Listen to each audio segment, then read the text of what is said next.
This is a Teja News Television broadcast. Kurnool జిల్లా కోసిగి మండలం అగస్సునూరు గ్రామ సమీపంలోని తుంగభద్ర నదిలో విషాద ఘటన చోటు చేసుకుంది. సెల్ఫీ దిగే క్రమంలో కాలుజారి నదిలో పడిన 4 వ్యక్తులు మృతి చెందడం స్థానికులను కలిచివేసింది. వివరాల ప్రకారం కర్ణాటక రాష్ట్రం రాయచూరు జిల్లా మాన్వి తాలూకా కురడి గ్రామానికి చెందిన మహంతేష్ తన కుటుంబ సభ్యులతో కలిసి బంధువుల వివాహం కోసం కోసిగి మండలం కందుకూరు గ్రామానికి వచ్చాడు.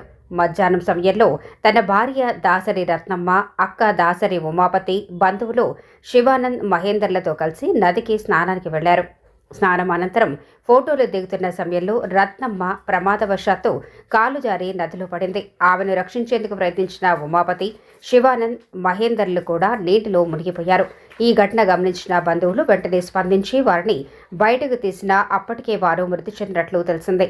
సమాచారం అందుకున్న Kosigi SI Ramesh Reddy, CI Manjunath, DSP Bhargavi సంఘటనా స్థలానికి చేరుకుని పరిస్థితిని పరిశీలించారు.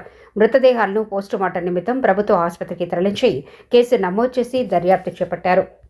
వేసవి కాలంలో నదులు, చెరువుల వద్ద ఈతకు వెళ్లే సమయంలో అప్రమత్తంగా ఉండాలని, ముఖ్యంగా సెల్ఫీలు తీసుకునే సమయంలో జాగ్రత్తలు పాటించాలని పోలీసులు ప్రజలకు సూచించారు.